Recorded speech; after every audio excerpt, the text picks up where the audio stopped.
മുണ്ടത്തിക്കോട് വെടിക്കെട്ട് പുരയിൽ ഉഗ്രസ്ഫോടനം. ഭൂകമ്പത്തിന് സമാനമായിരുന്നു പൊട്ടിത്തെറി. തൃശൂർ പൂരത്തിനുള്ള വെടിക്കെട്ട് സാമഗ്രികളുടെ നിർമ്മാണ കേന്ദ്രത്തിലാണ് സ്ഫോടനമുണ്ടായത്.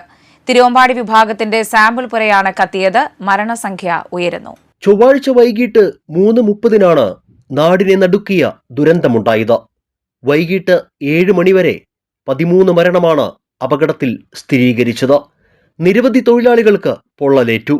അപകടസ്ഥലത്ത് ശരീരഭാഗങ്ങൾ ചിതറിയ നിലയിലായിരുന്നു. തിരുവമ്പാടി വിഭാഗത്തിന്റെ സാമ്പിൾ പുരയാണ് കത്തിയത്. തൃശൂർ പൂരത്തിനുള്ള വെടിക്കെട്ട് സാമഗ്രികളാണ് ഇവിടെ ഉണ്ടായിരുന്നത്. 40ഓളം തൊഴിലാളികൾ സ്ഥലത്തുണ്ടായിരുന്നു. ഒട്ടേറെ പേർക്ക് പൊള്ളലേറ്റു. പരിക്കേറ്റവരെ ആശുപത്രികളിലേക്ക് മാറ്റി. ആകാശത്തേക്ക് വൻ പുകപടലം പൊങ്ങിയ ദൃശ്യങ്ങൾ പുറത്തുവന്നു. സ്ഫോടനത്തിന്റെ വ്യാപ്തി വെളിവാക്കുന്നതാണ് ഈ ദൃശ്യങ്ങൾ. തൃശൂർ പൂരത്തിന് തിരുവമ്പാടി വിഭാഗത്തിനായി വെടിക്കെട്ടൊരുക്കുന്ന സതീഷിന്റെ ഉടമസ്ഥതയിലുള്ള സ്ഥലത്താണ് അപകടമുണ്ടായത്. ചൊവ്വാഴ്ച ഉച്ചതിരിഞ്ഞ് 3:30 അപകടം. പ്രദേശത്ത് വൈകിട്ടും സ്ഫോടനം തുടർന്നു.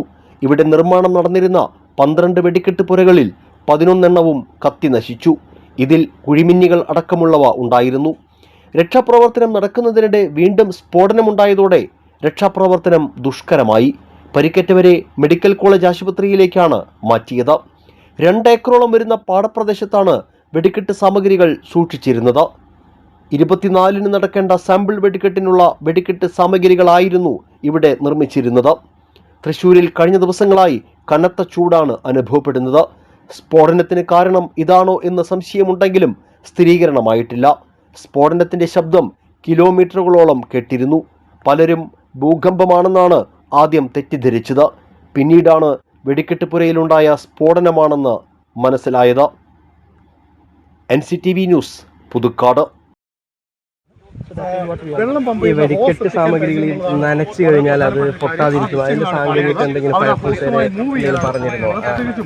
അവരും ഇപ്പോൾ കോഷ്യസ് ആയിട്ട് പോകുന്നുണ്ട്. ബിക്കോസ് അതൊക്കെ എത്ര സാധനങ്ങളായിരുന്നു, അതിന്റെ ടൈപ്പും എല്ലാം അവർ കൃത്യം അറിയില്ല. അതുകൊണ്ട് അവരും കുറച്ച് സൂക്ഷിച്ചു നോക്കുന്നു.